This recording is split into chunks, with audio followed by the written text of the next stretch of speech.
You know, when we think about India and its neighbors in South Asia, it's like looking at a complex tapestry woven with threads of history, culture, and politics. It's not just about borders and treaties. It's about people, their stories, and the shared experiences that bind them.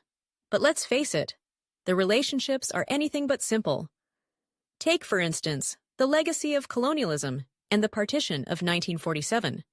That moment in history was seismic, not just for India, but for the entire subcontinent. It left behind a legacy of mistrust, especially between India and Pakistan, but it didn't stop there. The echoes of partitions still resonate in the borders of Bangladesh, and even in our relationship with Nepal. It's like a shadow that looms over every negotiation and every diplomatic handshake. Now, let's talk about India's size and power. With a massive economy and a military that's among the largest in the world, India is undeniably the dominant player in South Asia. But here's the catch. Smaller neighbors often feel overshadowed. It's a bit like being the big sibling in a family, where the younger ones sometimes feel like they're living in your shadow. This perception can lead to resentment and suspicion. And then we have the border disputes. The Kalapani and Lipulekh issues with Nepal are prime examples. These aren't just lines on a map. They represent a deep-seated mistrust that can flare up at any moment. Imagine living next door to someone and constantly arguing over your shared fence. It's exhausting, right? That's what it feels like for many in these regions. Now, let's delve into the China factor.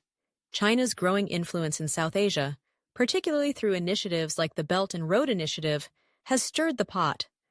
Countries like Nepal, Pakistan, and Sri Lanka are forging closer ties with Beijing, and that's a direct challenge to India's influence. It's like a game of chess where India suddenly finds itself in a precarious position, needing to rethink its strategies while its neighbors consider new alliances. Speaking of Nepal, here's where it gets really interesting. Despite the cultural ties, shared languages, festivals, and religious beliefs, politically, things can get quite tense. There's a narrative that India meddles in Nepal's affairs, which creates friction. It's like that overbearing relative who means well, but always seems to overstep boundaries. And let's not forget the economic dependencies. Nepal relies heavily on India for trade.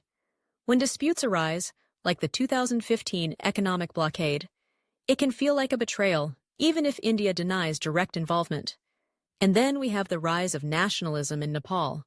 Political leaders sometimes use anti-India rhetoric to rally support, tapping into a sentiment that resonates with many. It's a classic case of using a larger neighbor as a scapegoat to unify the masses at home. Now, let's turn our gaze to the Modi government and the BJP's role in all this. There's a lot of talk about aggressive diplomacy and how it might be alienating some neighbors. The strong rhetoric and nationalist overtones can create an impression of India as a bully rather than a partner. Under Modi, initiatives like SAARC have stagnated, and bilateral disputes have escalated. It's like trying to play a team sport where one player is hogging the ball and ignoring the rest of the team. Domestic issues also play a significant role in shaping foreign relations. Policies like the Citizenship Amendment Act have created friction with countries like Bangladesh. It's a reminder that what happens within a country's borders can ripple out and affect relationships beyond them. And let's not forget economic challenges. Trade restrictions and delayed infrastructure investments can frustrate smaller nations that rely on India's markets. So, what's the path forward? It's clear that India needs to engage diplomatically, reviving regional organizations like SAARC and fostering multilateral dialogue. Respecting the sovereignty of its neighbors is crucial. Nobody likes to feel like their affairs are being meddled with. Building economic partnerships based on mutual benefits rather than dominance is essential. And let's not overlook the importance of countering China's influence strategically. Offering competitive alternatives to their projects. Ultimately, it's about improving people-to-people relations. We have a rich cultural heritage that can be leveraged to foster goodwill.